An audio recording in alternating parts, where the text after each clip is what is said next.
नमस्कार, आप देख रहे हैं देवभूमि। मैं हूं आपके साथ उन्नति भटनागर। बुलेटिन का आगाज बड़ी खबर के साथ, जहां उत्तराखंड सरकार महिलाओं की सुरक्षा के लिए अब और भी गंभीर हो गई है। मुख्यमंत्री पुष्कर सिंह धामी ने सचिवालय में बैठक करते हुए वरिष्ठ आईएएस आईपीएस अफसरों के साथ महिला सुरक्षा को लेकर दिशा निर्देश दिए हैं। तो देखिए, खास बैठक और उसके बाद दिशा निर्देश दिए गए, जहां मुख्यमंत्री पुष्कर सिंह धामी ने कहा है कि महिला संबंधी अपराधों पर तत्काल कार्रवाई हो और प्रत्येक थाने पर एक महिला अफसर नियुक्त हो जो महिला संबंधी अपराधों पर ही काम करे और आरोपियों पर तत्काल कार्रवाई करते हुए उन्हें गिरफ्तार किया जाए।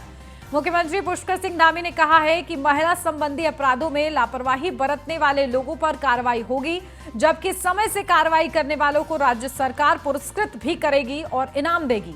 मीडिया से बातचीत करते हुए अपर मुख्य सचिव गृह राधा रतूड़ी ने कहा है कि उत्तराखंड पुलिस ऐप में मौजूदा गौरव शक्ति ऐप के जरिए अब महिलाएं अपना रजिस्ट्रेशन करा सकेंगी। शिकायत करने, मुकदमा दर्ज कराने के कई ऐप हैं, लेकिन शिकायत के साथ ही यह भी राज्य सरकार सुनिश्चित कराएगी कि संगठित और गैर संगठित क्षेत्र में कितनी महिला कर्मचारी कार्यरत हैं।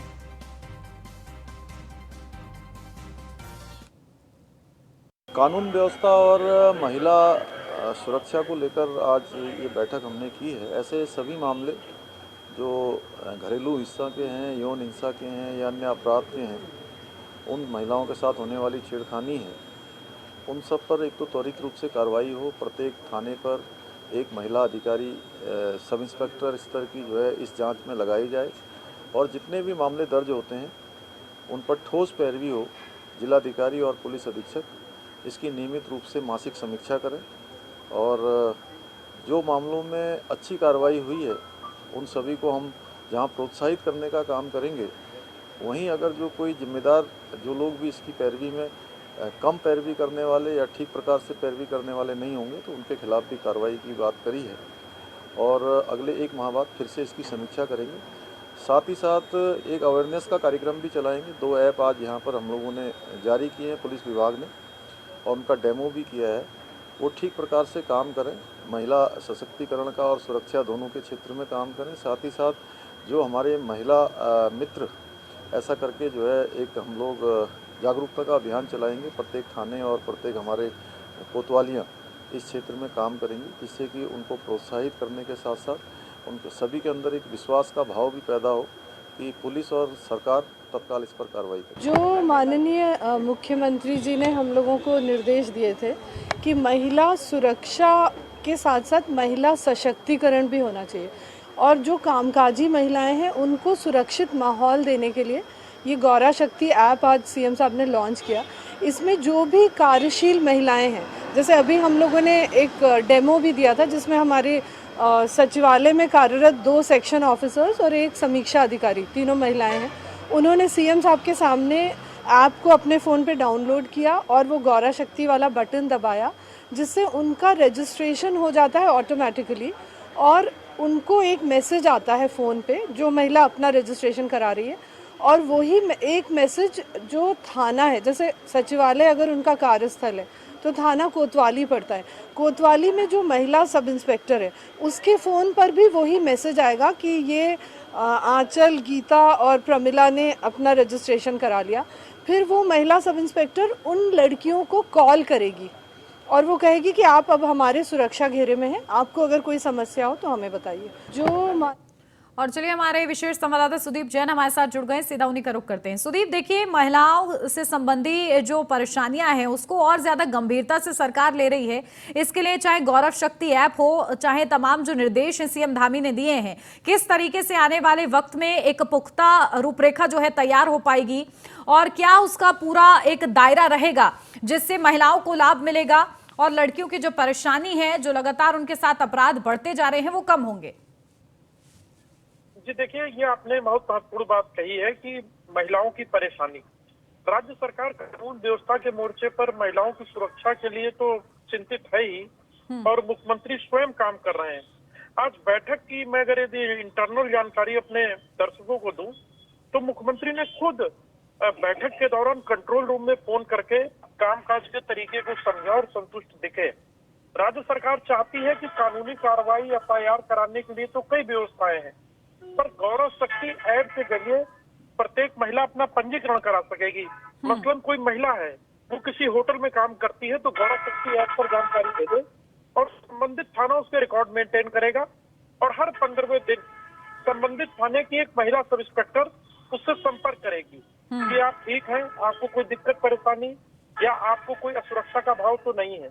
और प्रत्येक थाने में एक महिला सब इंस्पेक्टर महिला संबंधी अपराधों को देखे, ये भी मुख्यमंत्री ने सुनिश्चित करने को कहा है। बिल्कुल। और देखिए किस तरीके से जिस तरीके से अंकिता हत्याकांड सामने आया था, उसके बाद कहीं ना कहीं सरकार अब और ज्यादा गंभीरता से ले रही है कि महिलाओं की कितनी परेशानियां होती हैं, उसको डील करने के लिए बकायदा जो है महिला सिपाही तैनात रहेंगी। और देखिए सुदीप, रजिस्ट्रेशन तो इसमें हो जाएगा, उसके बाद लगातार मॉनिटरिंग होगी, किस तरीके से महिलाओं को सुरक्षा दी जाएगी, क्योंकि अलग अलग केसेस होते हैं, जैसे कोई ईव टीजिंग का केस आया है सामने, या लगातार कोई शिकार कर रहा है, या फिर किस तरीके से कमेंट्स, तमाम जो चीजें होती हैं उसको लेकर अलग अलग कैसे कार्य किया जाएगा।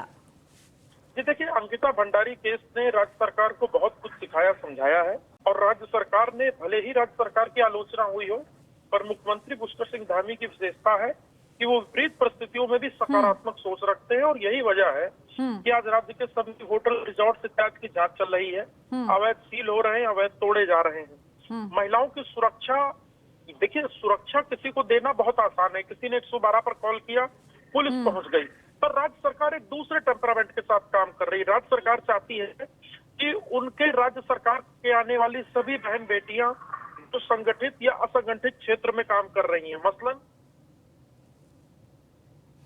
बिल्कुल। और देखिए किस तरीके से आने वाले दिनों में महिलाओं को एक पूरा सुरक्षा के घेरे में रखा जाता है, इस तमाम योजनाओं के माध्यम से ये देखना होगा। बढ़ते हैं आगे खबरों के सिलसिले में, जहां दिल्ली के छावला इलाके में साल 2012 में पौड़ी जिले की 19 वर्षीय युवती के साथ गैंगरेप और हत्या की घटना हुई थी। मामले में सुप्रीम कोर्ट ने बीते दिनों सुनवाई करते हुए हाईकोर्ट से दोषी साबित हुए तीनों आरोपियों को बरी कर दिया था, जिसके बाद पीड़िता के परिजन काफी आहत हैं। इसी कड़ी में सीएम पुष्कर सिंह धामी ने पीड़िता के पिता से फोन पर बात की और हर संभव मदद का आश्वासन दिया है।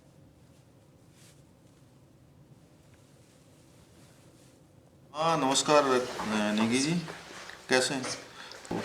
हम लोग सब लोग आपके साथ हैं और मैंने इसमें जो सुप्रीम कोर्ट में वकील आप लोगों की तरफ से कर रही थी चारू खन्ना जी ना, जी चारू खन्ना जी से भी मेरी बात हुई है। मैंने उनको भी बात की है और हमारे जो कानून मंत्री हैं किरण रिजिजू जी, उनसे भी बात करी थी। इसमें हम लोग सब लोग साथ में हैं, पूरे उत्तराखंड की सरकार आपके साथ है। और आप अभी इस समय कहाँ होंगे आप? सर मैं इस टाइम तो यहाँ पे न्यूज़ 24 चैनल पे हूँ सर। अच्छा, दिल्ली में है क्या आप? हाँ दिल्ली में सर। अच्छा, तो या तो इधर आपका आने का तो नहीं होगा ना अभी यहाँ? Dehradun side sir. हाँ देहरादून साइड। सर आएंगे जब आप बुलाएंगे, लेकिन अभी जरा थोड़ा सा अभी ये प्रेशर चल रहा है, इस पे चल रहे हैं, इसके बाद देखता हूँ मैं।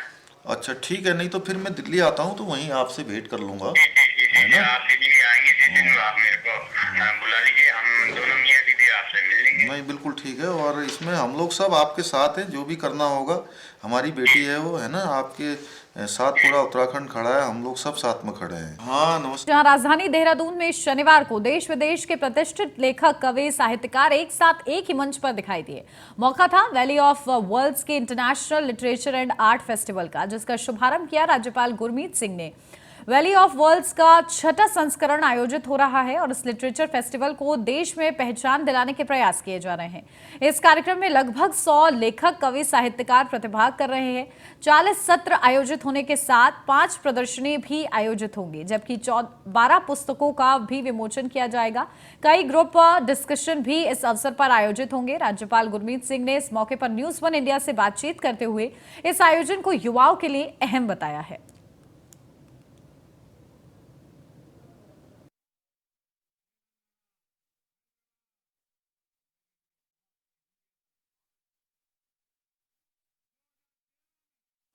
तो देखिए किस तरीके से ये खास आयोजन, जहां देश विदेश से लेखक, कवि, साहित्यकार यहां पर भाग ले रहे हैं। यूथ तो हमारी शान है, our future is the youth. और मुझे बहुत खुशी है कि आज वैली ऑफ वर्ड्स के इस उद्घाटन समारोह के ऊपर में इतने यूथ आए हैं। I can see a very large number of youth, और मैं डॉक्टर संजीव साहब को इस बात के लिए मुबारकबाद देना चाहता हूँ। देखिए, यूथ इसलिए हैं because they want to learn, they want to contribute for the nation. In fact उनकी जो ऊर्जा है अपने आप में इतनी अलग है। एक्चुअली आगे जब आप खड़े होकर बोलते हैं तो you actually reflect what you see in front of you. और उत्तराखंड का जो यूथ है अपने आप में बिल्कुल अलग है, और मुझे इस बात का पूर्ण विश्वास है, I am definite about it, कि आने वाले सालों के अंदर में जो अमृत काल है, हमारा जो यूथ है they are going to contribute in a very big way. आपको याद होगा कि माननीय प्रधानमंत्री जी ने कहा था कि 21st सेंचुरी, आने वाला दशक उत्तराखंड का है, and I am definite about it. और एक यूथ के अंदर में एक अलग पैशन है, एक अलग डिज़ायर है टू लर्न, और आज मैंने इस चीज़ को महसूस किया। और मैं एक चीज़ कहना चाहता हूँ कि ये जो वैली ऑफ वर्ड्स है, नॉन प्रॉफिट ऑर्गेनाइजेशन है, वॉलंटियर्स हैं, और सबका यही इच्छा है कि लिटरेचर और आर्ट को किस प्रकार आगे लेकर जाएं। उत्तराखंड तो ट्रेडिशनली, हिस्टोरिकली स्कूल एजुकेशन में नंबर 1 रहा है पूरे दुनिया के अंदर में, और अभी तो एक और एक्साइटमेंट है कि अभी स्कूल्स और हमारे जो कॉलेजेस हैं वो भी आगे बढ़कर एक बहुत अच्छा स्टैंडर्ड इख्तियार कर रहे हैं। मैं आज के दिन सबको ये कहना चाहता हूँ कि विद्या, ज्ञान और विजडम और ये जो परस्यूट ऑफ लर्निंग है हम के लिए एक बहुत बड़ा एक टारगेट है, एक डिज़ायर है, कि तभी हम अपना राष्ट्र, समाज और जनहित में कार्य कर सकते हैं। मुख्यमंत्री पुष्कर सिंह धामी ने सिल्वर सिटी में 7वें देहरादून अंतर्राष्ट्रीय फिल्म फेस्टिवल में प्रतिभाग किया। मुख्यमंत्री ने कहा कि राज्य में बड़ी संख्या में फिल्म निर्माता शूटिंग के लिए उत्तराखंड आ रहे हैं। फिल्म निर्माण के लिए राज्य सरकार द्वारा बेहतर सुविधाएं प्रदान की जा रही हैं। मुख्यमंत्री ने कहा कि प्रदेश में फिल्मकारों के हित में फिल्मांकन की स्वीकृति हेतु ऑनलाइन सुविधा उपलब्ध कराई गई है। अब 1 सप्ताह में फिल्मांकन की स्वीकृति प्रदान की जा रही है। उन्होंने कहा कि उत्तराखंड आने वाले समय में फिल्म मेकर्स का पसंदीदा डेस्टिनेशन बनेगा। मुख्यमंत्री ने कहा कि आने वाले समय में देहरादून दिल्ली एलिवेटेड एक्सप्रेसवे से दिल्ली से देहरादून का सफर महज 2 से ढाई घंटे में पूरा किया जा सकेगा। इस अवसर पर कैबिनेट मंत्री सुबोध उनियाल, विधायक सुरेश गड़िया, फिल्म निर्माता निर्देशक मधुर भंडारकर, रोहित राय, करण प्रधान, अभिनेत्री रूपा गांगुली, दीपा चिखलिया, हास्य कलाकार एहसान कुरैशी मौजूद रहे।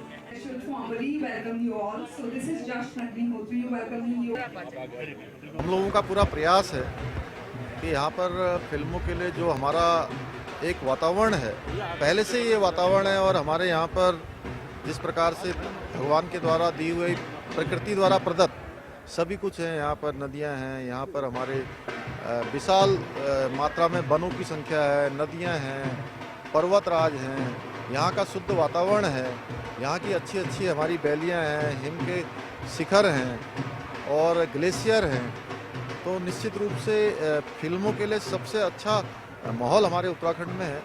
वो जितना और सकारात्मक होता है, हमने सभी लोगों से, फिल्म से जुड़े हुए सभी प्रकार के लोगों का हमने आह्वान किया है कि वो उत्तराखंड में आए, और उत्तराखंड की सरकार, हम सब लोग निश्चित रूप से जो भी प्रोत्साहन देना होगा, जो भी उनका सहयोग करना होगा, हम करेंगे, और हम सबको आमंत्रित भी करते हैं। हम लोग हिंदुस्तान के हर कोने में सिनेमा देखा जाता है, और ये खुशी की बात है कि देहरादून जैसे पिक्चरस्क लोकेशन में अब देहरादून इंटरनेशनल फिल्म फेस्टिवल कई सालों से हो रहा है, और ये एक छोटे से गैप के बाद में हो रहा है। तो इसकी एक्सपेक्टेशन तो हमेशा आसमान ही छूता है, क्योंकि अलग अलग फिल्में देखने को मिलती है, अलग अलग लोगों से मिलना होता है। कुछ मेरे दोस्त भी हैं यहाँ पर, मधुर भंडारकर भी आए हुए हैं, और बड़ा मज़ा आएगा जब बहुत सारे टैलेंट एक ही छत के नीचे मिल के बैठ के बात करते हैं, आइडियाज़ एक्सचेंज करते हैं, तो कुछ अच्छा। उत्तराखंड में आवास आवंटन के लिए ई बुकिंग पोर्टल शुरू हुआ है। पहले ही दिन इस पोर्टल से आवास विकास मंत्री प्रेमचंद अग्रवाल ने 40 लाभार्थियों को ऑनलाइन लॉटरी निकालकर आवास दिए। मंत्री अग्रवाल ने कहा कि प्रधानमंत्री आवास योजना के AHP घटक के तहत उत्तराखंड आवास एवं विकास परिषद की ओर से 16 परियोजनाओं पर निजी विकासकारों के माध्यम से काम चल रहा है। इन परियोजनाओं पर अप्रैल के बाद काम शुरू हुआ है। इनमें 1256 आवास की कनकपुर काशीपुर परियोजना, 7 768 आवास की शिकारपुर रुड़की परियोजना, 1168 आवास की उकरौली सितारगंज परियोजना के नाम शामिल हैं। परिषद ने नगर निगम, नगर निकायों और जिला विकास प्राधिकरणों और जिला स्तरीय कार्यालयों के माध्यम से आवास आवंटन के पात्र लोगों से आवेदन मांगे थे। आवेदनों की जांच के बाद प्राधिकरण, जिला प्रशासन एवं नगर निकाय के प्रतिनिधियों ने संयुक्त स्थल निरीक्षण के बाद लॉटरी के माध्यम से आवास आवंटन की व्यवस्था की है। लॉटरी के लिए परिषद की ओर से HDFC बैंक के साथ मिलकर ऑनलाइन आवास बुकिंग और ऑनलाइन लॉटरी के लिए ई-बुकिंग पोर्टल विकसित किया गया है। मंत्री प्रेमचंद अग्रवाल ने कहा है कि भविष्य में आवास आवंटन के लिए बुकिंग ऑफलाइन पद्धति के साथ साथ ई-बुकिंग पोर्टल के माध्यम से ऑनलाइन आवेदन भी होंगे। आज ऑनलाइन पारदर्शी ई बुकिंग पोर्टल का शुभारंभ मेरे द्वारा यहाँ किया गया और आप जानते हैं जिस प्रकार से प्रधानमंत्री आवास योजना शहरी में हमारी अनेकों योजनाएं चल रही हैं और उन 16 योजनाओं में आज जो हमारी प्रधानमंत्री आवास योजना शहरी के अंतर्गत शिकारपुर रुड़की में 768 हमें EWS आवास हेतु 923 आवेदन प्राप्त हुए थे, जिसके सापेक्ष स्थलीय निरीक्षण, उनके प्रपत्रों की जांच करने के उपरांत 874 आवेदकों को हमने उपयुक्त पाया और आज उनमें से 768 आवास को ई बुकिंग पोर्टल के माध्यम से ऑनलाइन लॉटरी निकालने का काम हुआ है। जो हमारे लोग हैं उन तक सीधा पारदर्शी तरीके से लाभ पहुंचाने की दिशा में जो काम हमारी सरकार कर रही है। बहुजन समाजवादी पार्टी ने इमरान मसूद को उत्तराखंड का प्रदेश प्रभारी बनाया है। प्रदेश प्रभारी बनने के बाद इमरान मसूद रुड़की पहुंचे। इमरान मसूद के रुड़की पहुंचने पर पार्टी के कार्यकर्ताओं ने उनका फूल मालाओं के साथ जोरदार स्वागत किया। इस दौरान भारी संख्या में बसपा के कार्यकर्ता मौजूद रहे। इसके बाद उन्होंने नन्हेड़ा आनंदपुर गांव में आयोजित एक जनसभा को भी संबोधित किया। इस दौरान इमरान मसूद ने बीजेपी और कांग्रेस पर जमकर निशाना साधा। इमरान मसूद ने कहा कि उत्तराखंड में बसपा ही बीजेपी का मजबूत विकल्प बनेगी।